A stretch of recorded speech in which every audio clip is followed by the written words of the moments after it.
আছেন সবাই, অনুদীপ কিচেনে আপনাদের সবাইকে স্বাগত।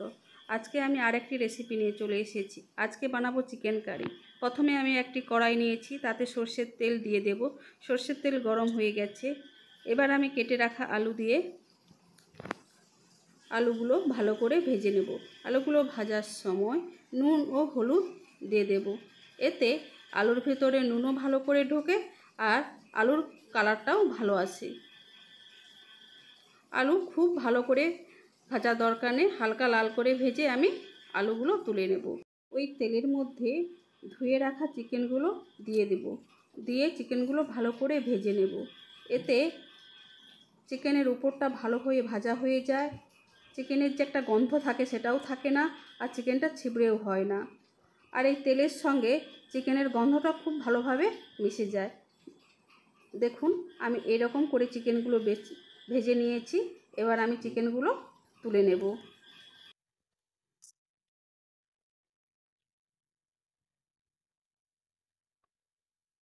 এটা ভাজার পর আমার কতখানি তেল বেরিয়ে গেছে। এই তেলের মধ্যেই আমি মাংসটা রান্না করে নেব। এর জন্য আমি প্রথমে গোটা ফোড়ন দেব। এই ফোড়নে আছে দুটো তেজপাতা, শুকনো লঙ্কা আর গোটা গরম মশলা। এগুলো ভালো করে আমি ভেজে নেব। ভাজা হয়ে গেলে এর মধ্যে আমি কুচিয়ে রাখা পেঁয়াজ কুচো দিয়ে দেব। পেঁয়াজগুলো ভেজে নিতে হবে। এই পেঁয়াজ ভাজার সময় এতে পরিমাণ মতো নুন দিয়ে দেব। এতে করে পেঁয়াজ ভাজাগুলো খুব তাড়াতাড়ি হয়ে যাবে।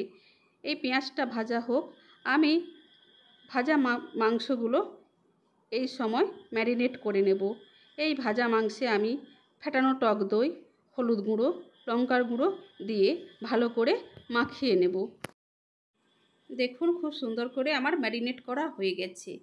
আর এদিকে আমার পেঁয়াজটাও খুব সুন্দর ভাজা হয়ে গেছে।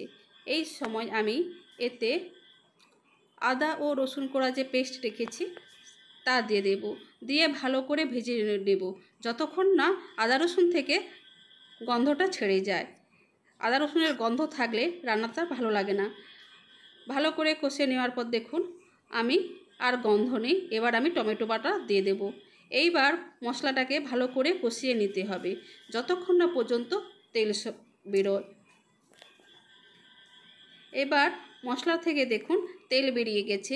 এবার আমি ভেজে রাখা আলু আর ম্যারিনেট করা চিকেন দিয়ে ভালো করে কষিয়ে নেব। এই চিকেনটা আমি 8 থেকে 10 মিনিট লো ফ্লেমে ভালো করে কষিয়ে নেব। এই দেখুন আমার চিকেনটা কষানো হয়ে গেছে।